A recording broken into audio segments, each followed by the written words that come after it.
least 15 phone calls. Those phone calls were made. Right. $89,000 issued in the name of a prominent Mexican lawyer. $89,000 in Mexican checks. When did we get this?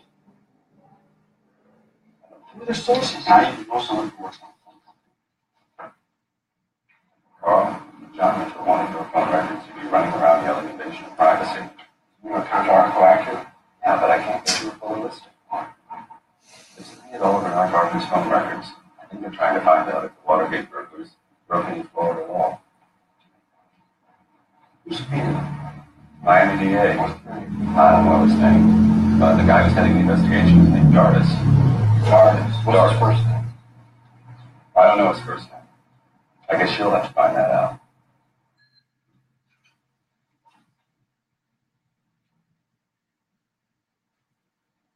Hi. I'll call work at 9:15 appointment. Yes, Mr. Bernstein, I'm afraid that Mr. Darius won't be able to see you this morning. His calendar is well. Well, it must be a mistake, because I made the appointment for the person I called from Well, the Washington. appointment should have been made through me. If you care to wait, I think that's what you make. Oh, thanks. I guess it's difficult when he makes his own appointment. Yes, well,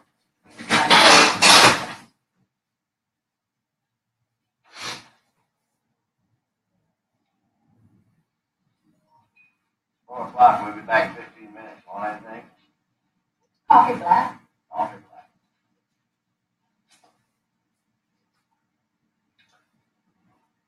I'm still here. I'm so glad. You could just get me to see for 5 minutes. I'd appreciate it. Let's try to see. We're going to try. He's expecting you. All right, everyone. Anybody know what that movie is? How's everybody doing tonight? Hello, Elizabeth and Kelly and Joey and Andrea and Stephanie. And I saw your post. Yes, I'm appearing tonight, Stephanie. Of course, I'd never let all you down. You know. Hello, Diane. How's everybody? How are you? Make sure you get in your questions tonight. I only have one question from going into tonight. So I hope that I will get some from the crowd this evening, tonight, wherever you may be. Of course, it's 9 o'clock Eastern here, and maybe it's 6 out. It's 6 out on the West Coast in the United States. So hello.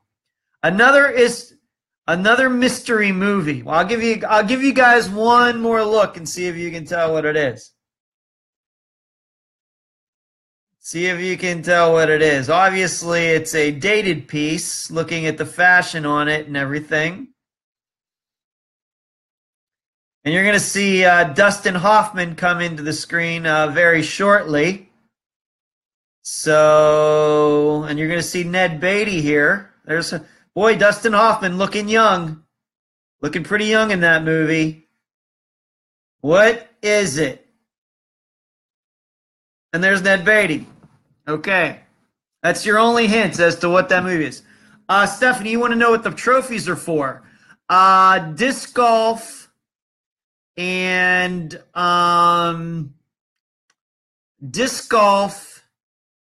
there's one trophy there from drag racing, and the other trophy is for, I think it's from baseball, way back in the baseball days. Diane gets it right. Diane is right. That is the movie All the President's Men. One of my favorite movies. I think that the 70s is the greatest decade for movies. Yes, Stephanie, I was into drag racing. But you put together Patton, the Godfather movies, The French Connection, Network, Rocky, Close Encounters of the Third Kind, Star Wars, on and on and on. The 70s is just the best decade for movies. It's not even close. So there you go. You'll see that, but yes, that's All the President's Men, and I have it on DVD. You can see the shirt that I'm wearing. Some of you have already seen a picture of it. And I think by tilting that down, you can see how crooked it is. You can see that this side is lower than this side. You can just see where my fingers are on the shirt. It's just crooked. And the picture on the back of Jesse Foster is also crooked. The t-shirt company has assured me that it's going to get fixed. And they are sending me another one as we speak. Looks fantastic, but that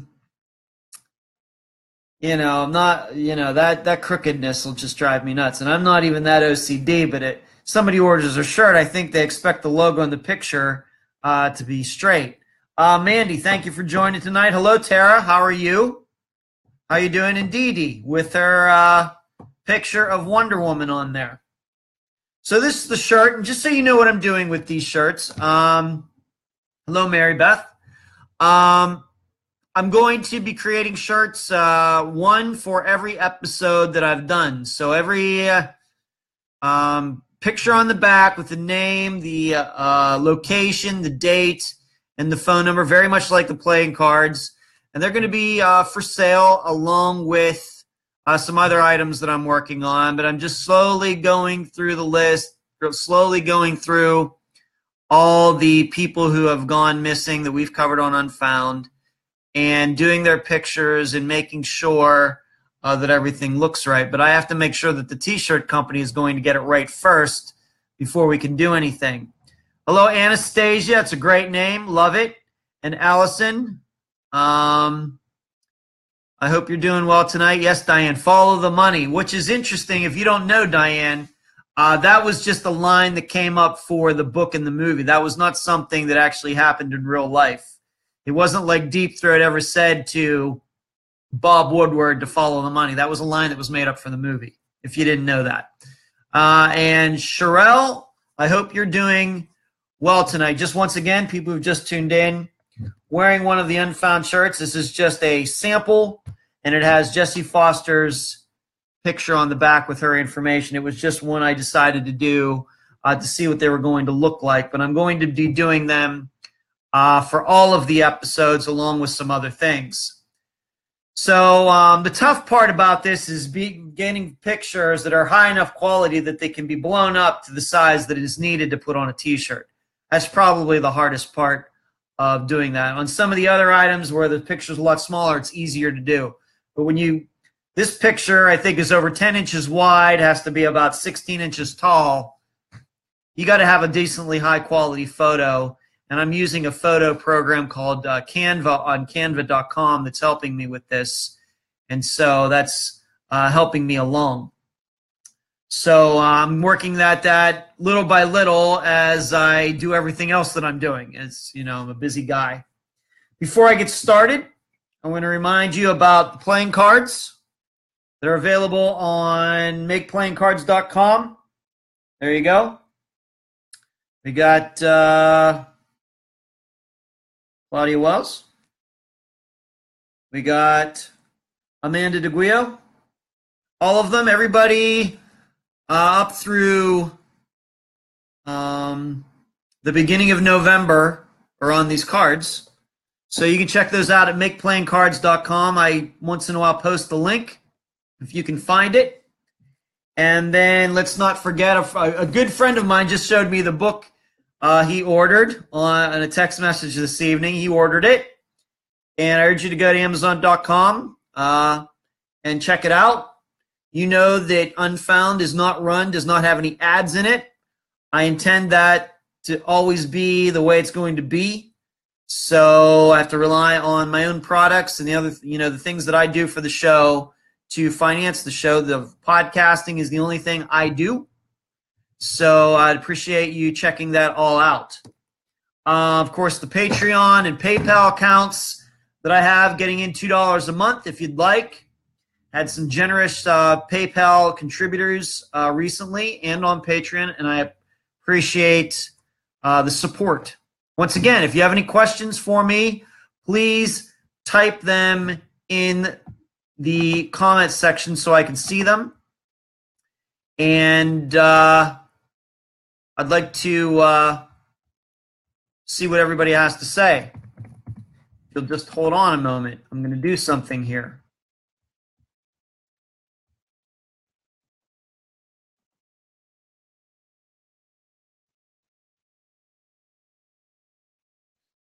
Excuse me for just a moment. I'm trying to find something.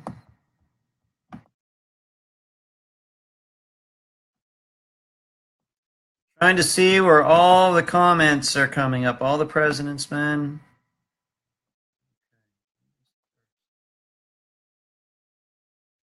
Okay, here we go.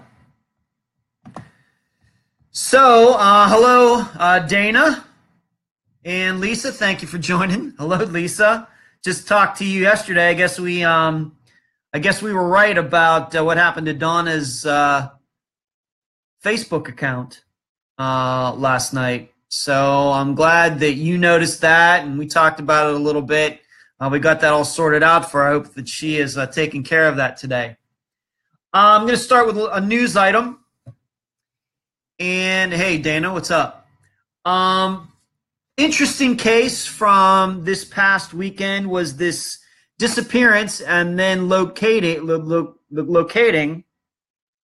of Courtney Roland, who is a sports reporter in Texas for Texas A&M, and I think that she works for Yahoo Sports. She's 29 years old. And we talked about this a little bit on the group this past weekend, what possibly could have happened to her. But she was found, and Sarah, welcome tonight. But she was found like 24 hours later. She was found under an underpass. And I think that some of you saw that story. It was a big national story because she's decently known. She's out there covering sports. But all it took for her was to become a missing person for 24 hours at least, was an adverse reaction to medication. And what kind, we don't know. And I don't know if we may ever know. I don't know if it was allergy medication or maybe it was a Xanax, or I have no idea. I really don't know, and I don't know if we ever will know, and I'm not sure we have any right to know. Maybe if she's ever interviewed, somebody will ask her about that, and she'll be able to tell us. But she says she lost track of time. She had no memory of what happened. And once again, she was found underneath an underpass. And I'm pretty sure that if she wasn't a media figure, and wasn't recognizable, wasn't on TV and on the internet as much as she was, she might be still missing. She might be still missing. And it just shows you how quick something like this can happen, where a person who maybe has never had a problem in her life, not suicidal, no mental problems or anything, as far as we know. I mean, who knows what goes on behind closed doors. But all it took was for her to take some medication, and maybe it's medication. I'm going to guess it's medication she's taken before. And all of a sudden, it does something to her mind where she doesn't know where she is. She walks away from her vehicle. She's just walking around the streets. That's how easy it can happen. And I have to tell you that, in a lot, I was thinking about all the cases that Unfound has covered so far. And you just wonder, did that happen? I'll pick out a relatively new case, and that was Troy Galloway's case. Could that have happened in his circumstances? That although he maybe did have an illegal drug past with some addiction, maybe it was just something, an allergy medication or something that caused him to maybe wig out and leave. That's what makes these cases so difficult, that even somebody, a 29-year-old healthy woman we can only take for granted, can just like that go from, I think she was at the game. I think that's what happened. She had done her job for that day and then taken something after the game, and within a couple hours, she's missing. And, I wonder what would have happened if, she had parked near a river and was stumbling around, didn't know what she was doing, and, fallen into a river and disappeared. Just down a river, never to be seen again. Say if she would have parked next to the Mississippi River when it was high, in the spring with the snow melting and everything. She's there, she parks her car, has an adverse reaction, stumbles, falls into the water, would probably think that she got kidnapped. You know, there's some rapist out there, you know, just preying upon her, when really the reason that she fell into the river and disappeared, never to be seen again, is because of some medication that she took. And Lisa, you're right. It could be a combination of medications. Thank you for pointing that out. It wouldn't necessarily have to be one medication that did it to her. It could be a combination of certain things. It's a good point. Thank you.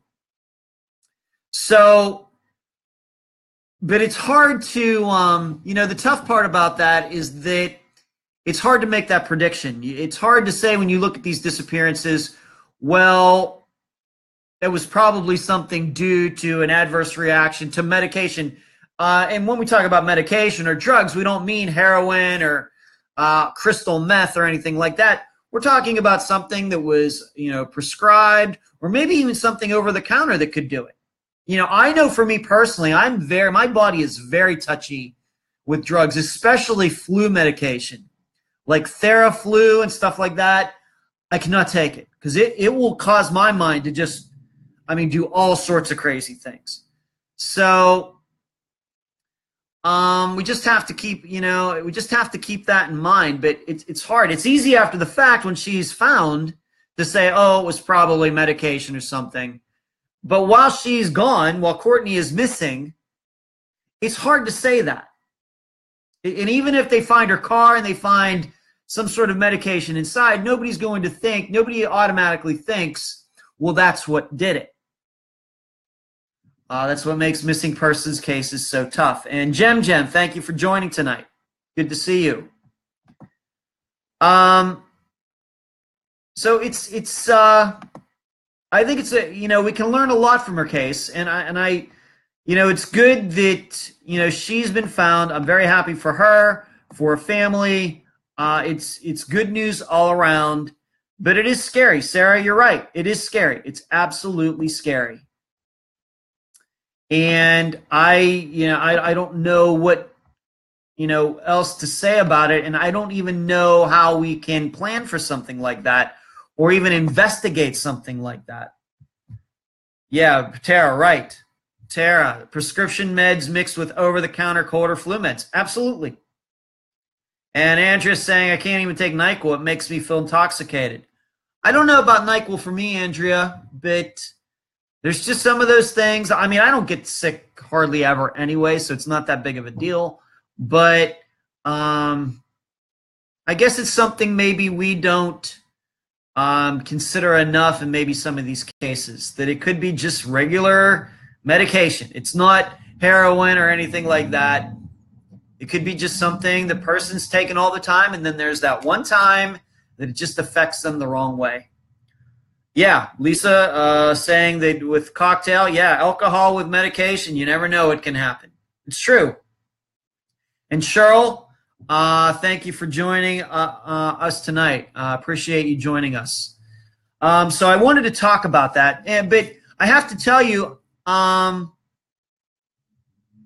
when I think of Courtney Roland's disappearance and then recovery and being found, I think about there was a guy, I think his name was Nate, who posted in the discussion group a couple days ago about these drownings that have happened in Boston. And I replied to him, and I think probably a lot of you who are in the group saw my response. And probably a lot of you, it's no surprise that I don't buy into any of these conspiracies about people driving around and taking advantage of drunk guys and throwing them in the river and things. I've never believed in any of that. And I told him as much. And that's just the kind of person that I am. But I think that you can draw a corollary between Courtney Roland's disappearance and these Boston, what has happened up there in Boston. To me, when you combine that there are more and more people on medication, more and more people, it seems, suicides are as high as ever. You have more and more people, it seems, drinking to excess, although the consumption of alcohol in the United States seems to have leveled off. The drinking to excess seems to have gone up. When you figure in that people, can be so drunk they can't even walk, it should be no surprised then that once in a while one falls into a river and can't swim either. That's what I always come back to regarding any of this stuff. And I think that you can learn a lot from Courtney Roland's disappearance and apply it to what this story that has been out of Boston for a while, because this is not the first time I've been told about this. Somebody's posted something like this.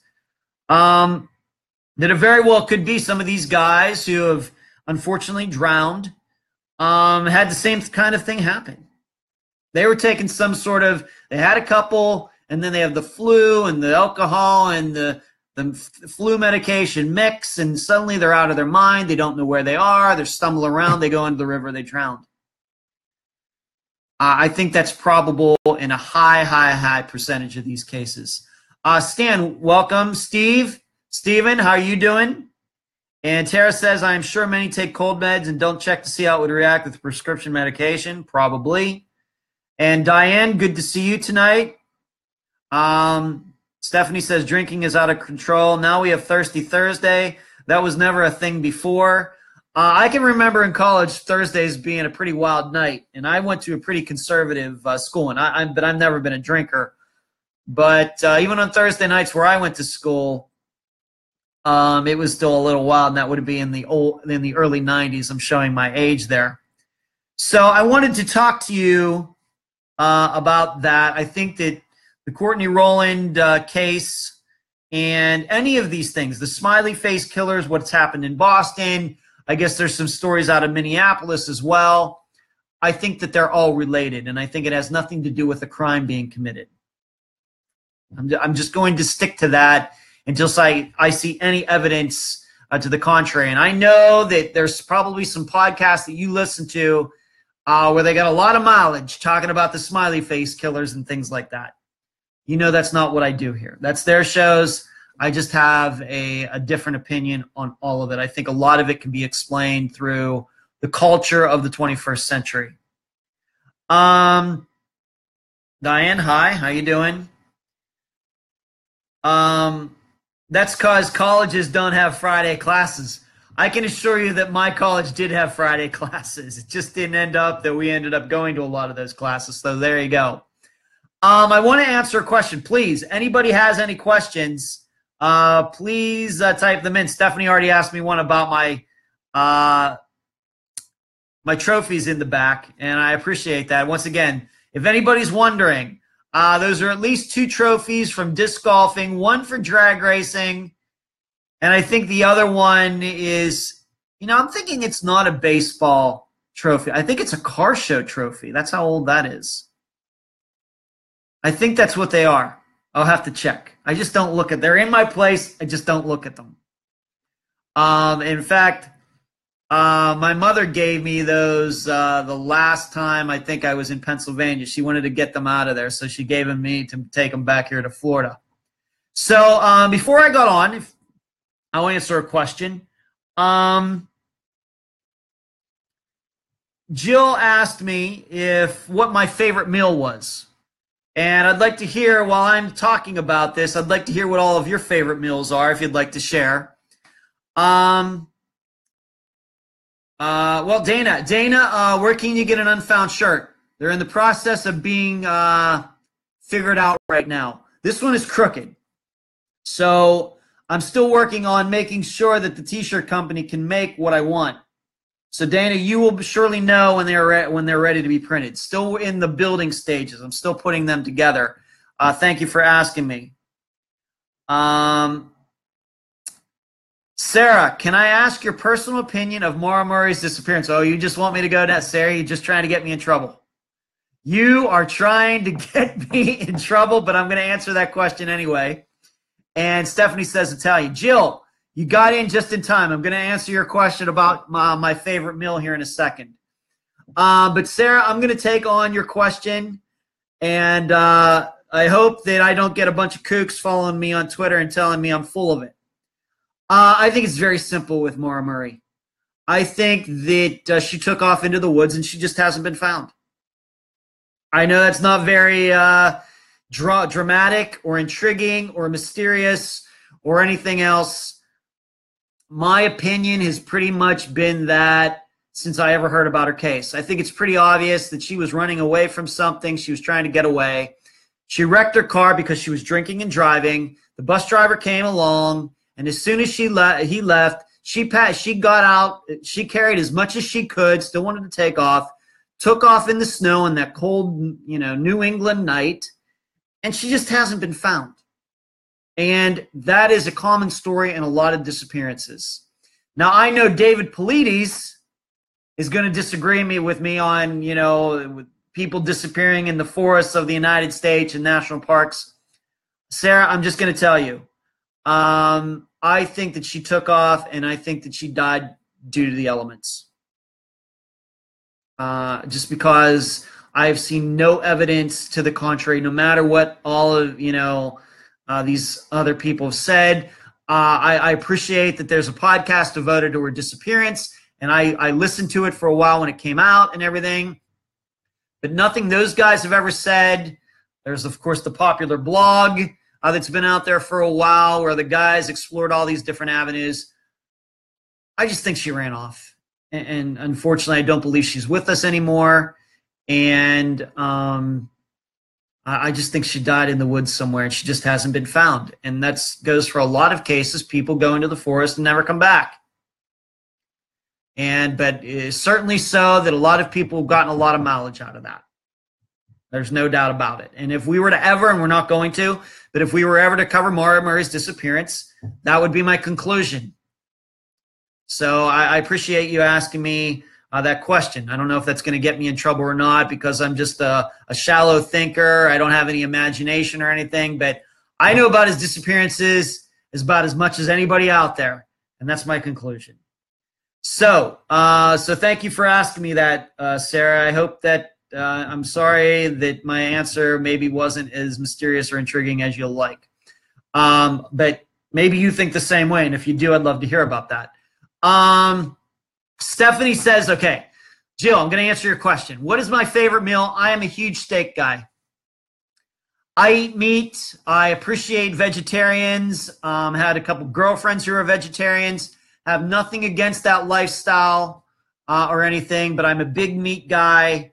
And my favorite meal when I go back to see my parents in Pennsylvania, and this is where we've gone the last three my birthdays. My birthday is August 1st. The 3 birthdays I've been in Pennsylvania for my birthday. And each of those times, my parents take me to Texas Roadhouse.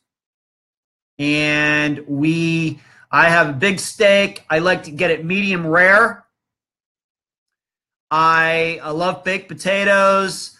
I love the peanuts and being able to throw them on the ground. That's just the kind of guy I am. I love steak. Of course, I love pork and everything else, but beef is my big thing.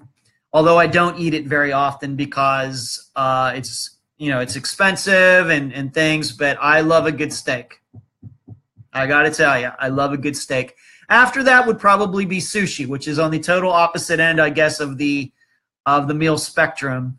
But and I can remember when I was in Las Vegas, me and my buddy Brad would go to get sushi once in a while, and I love it.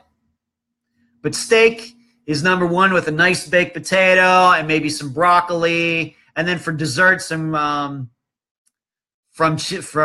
cheesecake, which is spectacular. It's all good. So, Jill, I hope I answered your question very well. Stan asks me, ever been part of CrimeCon? No. I was just talking to another podcaster about that within the last few days, Stan. I thank you for bringing that up.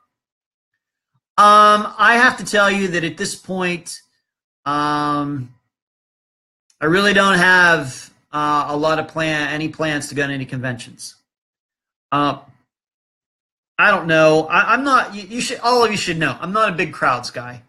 I work well one-on-one, and but I'm not into big crowds and things like that. I like dealing with people one-on-one. I think that's why I think Unfound is the way it is. I like communicating with people one-on-one. So, conventions and people bustling around and things, I don't know, but I've never been a part of it, and Unfound's only been out for like a year and a half. So I hope to meet listeners somehow, some way, and I love meeting guests who have been on the program. But no, I've never been a part of a crime con to this point. Tara says, "Oh, your dad birthday is August 1st as well, really?" And Sarah says, August 1st is a great day for a birthday. Breaks up the summer perfectly. It's like you got Memorial Day, then you got July 4th, and then you get your birthday on August 1st, and then you get Labor Day. It's nice spacing out of things, in my opinion. So Steven says, pierogies, really? Ugh. I eat them, but not my favorite meal at all. And Tara says, boniacata. I love boniacata too. This is turning into a cooking show. That's weird, being that I don't cook at all. So Tara, yeah, August 1st is a great day. So I thank you for that. Thank you for the questions. But no, I've never, maybe I'll go to Crime Con sometime, but I can't say that I have any plans to do that right at this second. I'm going through your questions just to make sure that I'm not. Is my nickname still Fast Eddie? Not really. Not really. It was at one time when I was drag racing, not anymore. People just know me as Ed or something like that. So let me get to another news item, and then I'll go back to answering more of your questions. I also wanted to talk this college student who disappeared in Lake Forest, California. His name was Blaze Bernstein, or Bernstein. He was found in Borrego Park in Lake Forest, California, which is in Orange County. And it's an upscale area, nice part of town. Friends saw him walking into the park at 11 p.m. on January 2nd. I was just kind of because knew I was going to be talking about this, I went to check out Borrego Park on Google Maps. And it's really not that wooded of a park at all. And you wonder how he wasn't seen for like a week. He was discovered, I think, yesterday. So he disappeared on January 2nd, found on January 9th. He was found on the edges of the park. Hard to understand what happened there. And it has been ruled a homicide. You should know that. It's been ruled a homicide. And, of course, the weird part is that a friend of his said he saw Blaze walking into the park at 11 p.m. that night. Well, the friend didn't follow him. And the reason I'm even talking about this is, this was a case that I think I posted in the group when it happened. And a week later, we have a result of it, and it does sound at least a little suspicious, to be frank with you. The friend is being, I guess, questioned right now. Maybe they got in a fight. I just don't know. But once again, you never know what can happen. This area, I was doing a street view on it. Very nice area of California, seemingly.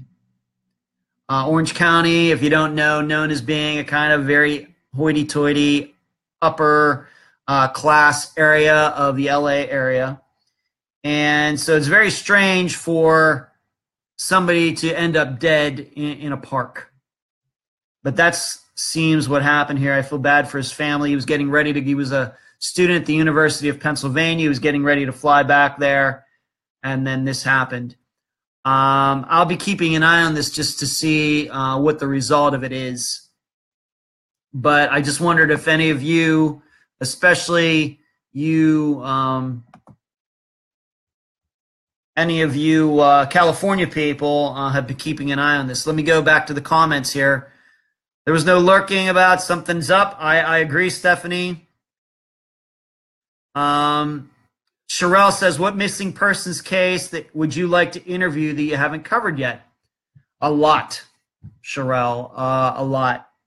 I am all, pretty much, people don't realize this, but I'm usually juggling 4 or 5 cases at one time, between in different stages of, for example, this Friday with the disappearance of Jeramy Burt. That one's just about ready, but I'm also working on next week's, and then the weeks after that, and the week after that, and the week after that.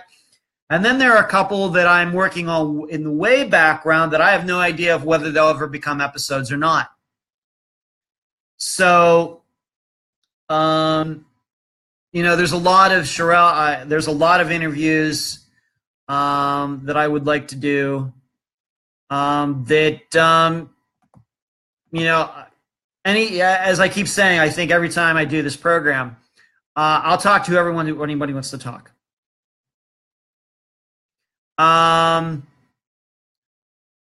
Every 40 seconds, someone goes missing. Yep, Lisa. And you've been watching it, being in California, Sarah. Yeah, and Stephanie says you used to work in that town. Oh, Andrew, did I miss somebody? See, once again, I'm trying to manage these comments, and it's a little difficult because it's just not streaming the way I want. I thought I had this figured out, but obviously I do not.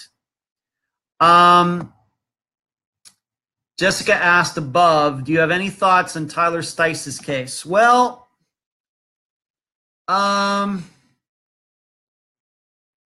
let's put it this way. I don't believe the dogs. I don't know how much I really want to get into it right at this second. But I will say that I don't believe the dogs. It's a little just too. It tells too. I think convenient of a story to believe that they just accurately traced him up there, and it just tells a certain story that he got picked up somebody. Maybe that happened, but I can tell you that I don't believe the dogs. And I really don't want to go any deeper than that at this point. Because there are things out there now that have come out since we did the program, and Jessica, I didn't know it was you, but Jessica, of course, was the guest for that episode. Jessica knows what I think.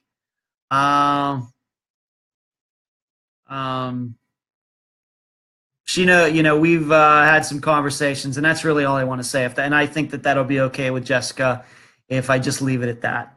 I just don't believe the dogs, and I know Jessica is doing some things since the episode happened, and should we get to the point where she allows me to talk about some of those things, I will. But she and I have not had that discussion, so I'm just going to leave it at that. But I just don't believe the dogs. I think I've said that like 5 times now. I think that Jessica and I have had some conversations, and if it's okay with you, Jessica, I'm just going to leave it at that for now. So there you go. Jessica, you might want to call or message Edge. Love you. Yeah, well, Jessica and I had a conversation recently. And that's really all I really want to say about that. I'm feeling a little awkward right at this second. But I think, not that my opinion means any more than anybody else's. And I this Friday, you're going to hear about that. And speaking of which, let's talk about this Friday's case. The disappearance, and I know Cheryl is here. So, Cheryl, I want to thank you for permitting your private investigator to talk to me about Jeramy and his case. I think it has come out really well. I think the interview came out really well. And I'm very eager for people to hear, because we do go into much more depth than the disappeared episode does. And I really think that our interview is going to show at least maybe another side, another possibility of some other possibilities as to what could have happened to Jeramy. And I think that what we're trying to do here is not just raise awareness. That's one thing, but try to get people's minds stimulated. Offer them, just give them the facts. What do we know? And then let people decide for themselves. But, Jeramy, along with Aaron's case last week, fairly complex. And not just because these two guys knew each other. If these were just two standalone cases, one guy in Pennsylvania, the other guy in California, who never knew each other, they would still be fairly complex. But what makes them even more complex is they knew each other, so are the disappearances related? And that's going to be something that I'm going to give you my opinion for once at the end of that episode. I've already done it. I've already recorded it. But like always, I leave the listeners to decide for themselves. Everybody has a different life experience. All of you have a lot of experience reading disappearance cases. Of course, all of the disappearances that Unfound has done and other podcasts and the show Disappeared and Dateline and everything else. You can all bring your experiences, your knowledge to the table, and we'll see what you think. What I will say, and I don't think this is giving away too much, it's very easy to think that Constance, going back to Aaron's case, it's very easy to think that Constance and or Tyler caused Aaron to disappear. If any of you have read my Patreon blog, if you remember there, once again, $2 a month, you were going to see what I wrote about that, and I offer up a different possibility regarding Aaron. And it's the same way with Jeramy. You are going to hear me offer up, because it's very easy especially if you watch the Disappear episode, because it does focus on Jeannie Braun, that she, should be considered a suspect. She should be. But I think what you're also going to hear is there is at least one other possibility. You're going to hear that. Because frankly, as is usually the case, Disappeared left out some things that are not secret. I'm not breaking any oath or anything like that. These are commonly known things about Jeramy, and they have nothing to do with Jeramy, but about other people around him that Disappeared just kind of left out. And we talk about that.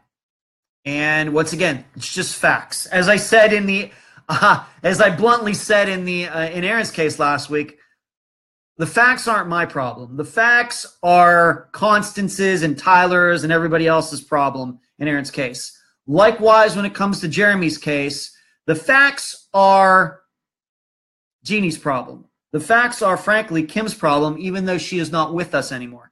The facts are any suspect's problem. They're not my problem. I'm just a reporter. I'm just giving you the facts. I can't help sometimes that it makes people look suspicious. I don't know what I can do about that. We're just putting the information out there, truthful information, and letting people decide. And Sherelle, yes, if you didn't know, yes, two people that knew each other disappeared. Aaron Barnard, who was last week's case, last Friday, and then this Friday we are doing the disappearance of Jeramy Burt. They knew each other. I don't know how well they knew each other, but they went to a wedding together. I mean, not as a couple, but they had girlfriends who knew each other. Constance in Aaron's case and Jeannie in Jeramy's case were best friends. And of course, many people who watched Aaron's episode, Constance is, you have to consider her when you think about Aaron's disappearance. Well, she was friends with Jeannie, and even Disappeared, the TV show, kind of portrayed her as a possible suspect.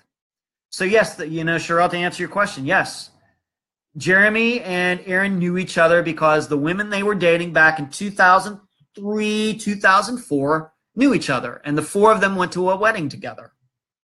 And I'd still love to see, what would be a real clincher if you could find a picture at that wedding of them together? That would be something, and we actually talk about that during the interview. But when it comes to Jeramy's case, I think that, what's going to be, the biggest, toughest part is what you think happened to Jeramy is probably going to depend a lot on what you think happened to Aaron. And maybe the likewise might be true. What you think happened to, Aaron might depend on what you think happened to Jeramy. Just was looking for other people's theories. I'm sorry, I just want to hear a possibility to my brother's disappearance. Jessica, no need to apologize. Anybody in the comments section right now, if you'd like to air what you think about happened to Jessica's brother Tyler, please type it in. I don't mean that. Please contact Jessica, say it in the group, messenger privately, post it on here. I'm sure she would love to hear your opinions. Okay? No big deal, Jessica. No big deal at all. Absolutely at all. No big deal. I just know that we've had some conversations that I know you don't want on the record, so I'm kind of trying to tiptoe through the tulips on this. If anybody here in the group wants to talk to Jessica, please communicate with her. She's a wonderful person. I think she's doing good work for her brother. So that so please, no problem at all, Jessica. No problem at all. But with Jeramy and Aaron's cases, I think they are related. I don't think that's any surprise, but it's going to be up to you to determine how you think that they're related, and how is that going to factor in trying to solve them. But like I said, on the Patreon blog where I wrote, and I think that's probably going to something like that's going to happen on the Patreon blog this week, I'm going to give you a different spin on things because I think it's well worth it. I think that if you go to the Web Sleuths or the other places that have covered Disappearance, it's easy to think that Constance and Tyler did something to Aaron. And on the Disappeared episode, it's easy to think that Jeannie was trying to maybe get some revenge on Jeramy for what he did. I'm going to post to all of you that I think in both disappearances, it might have even been more personal than that. I hope I'm not giving it too much away. And you'll hear me, it's going to be a longer than usual summation after Friday's interview. It's usually just 2 or 3 minutes and then the show's over. This week, it's a little longer. I go through my process of thinking about all of this, and then I offer you a different theory of Jeramy's disappearance than what has been offered publicly to this point. And I'm just going by the facts. This is no secret information. And it doesn't make Jeramy look bad or anything like that. And I can assure you, Cheryl, who is on here, it doesn't do that. I'm just looking at the people who are around Jeramy and making a judgment on that. Okay? And so I just want to assure Cheryl of that. I just happen to think that in the disappearances that we have to consider scenarios that are even more personal than the girlfriends these two guys had. And I would urge you, before maybe Friday comes, obviously listen to Aaron's case if you haven't done Aaron's episode, if you haven't already. But I urge you to look up the murder of Dan Markel. Markel. He was murdered in July 2014 here in Florida. The murder's been solved, but it took a year and a half. And I think that if you look at that murder, I think that you can learn a lot about Aaron's disappearance and Jeramy's disappearance. All right? Just one guy's opinion on this, but I want to hear what all of you think after you hear Jeramy's case on Friday. So that's, but I haven't come up with the title. It's the title of this week's episode, I should say, is going to be Cause and Effect Part 2, because these episodes are related.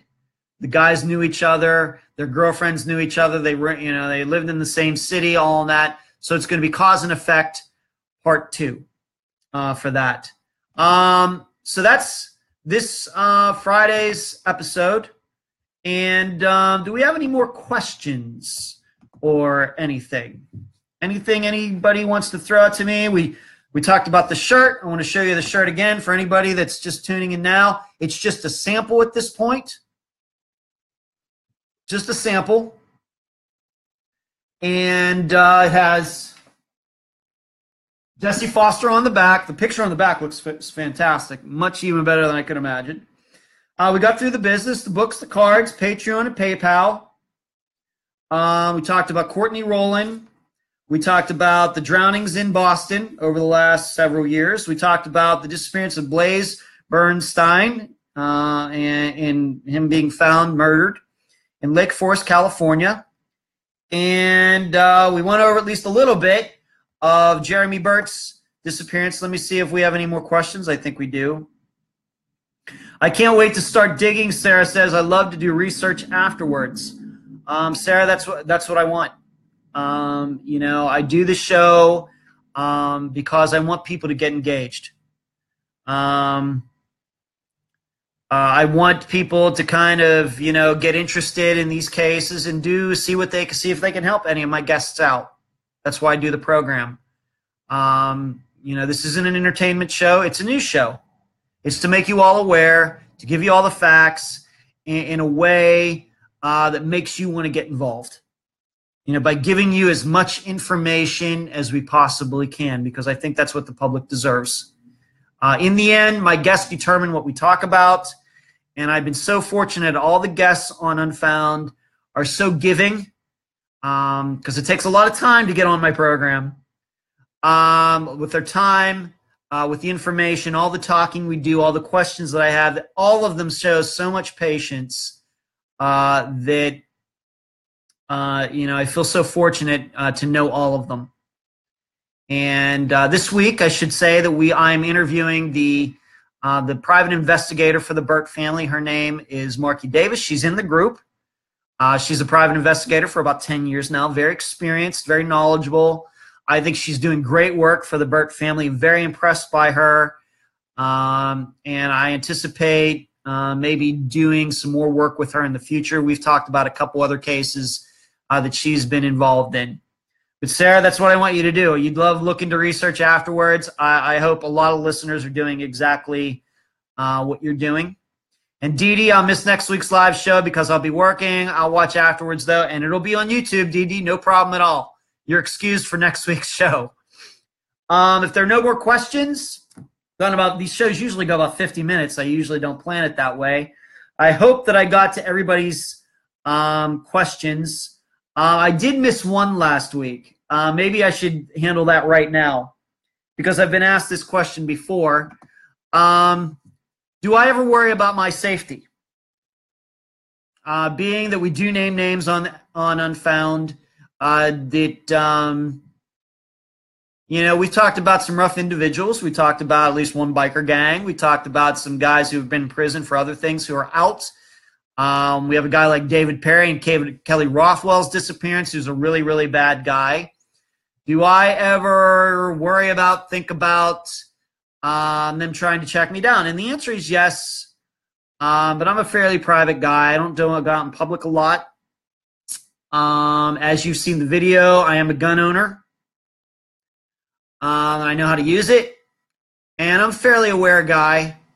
But if these are the types of people who don't like me, then I must be doing something right. That's the way I look at it. And I think that, reporters all over the world going into war zones and everything, that's what we do. I mean, it's not like I'm in a war zone or anything, but what I'm saying is that there are risks in bringing the truth to the public. There just are.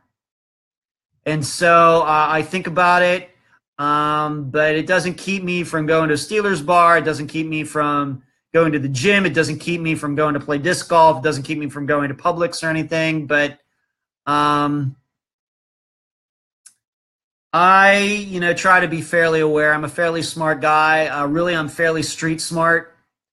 So, I guess I have the right kind of enemies. If that's the case, I just have the right kind of enemies. That's all I can really say. So, with that, I'm going to go. It's been over 50 minutes. I thank you all for tuning in tonight. I hope I answered all your questions to your liking. I tried to not miss any, but this comment section is still a little weird. You will hear me on Friday, the disappearance of Jeramy Burt. It's Cause and Effect Part 2. If you're a Patreon member, you'll see the blog afterwards. The interviews with Marky Davis, the private investigator for the Burt family. It's not as long as Aaron's episode. It's like 2 hours. And you'll hear me then. And I will see you over in the group talking to all of you. And I hope you all have a beautiful time between now and Friday's episode, 2 p.m. Eastern. And with that, I wish you all a great good night. Thank you for all of you for tuning in. I cannot thank you enough. And that's me. Good night.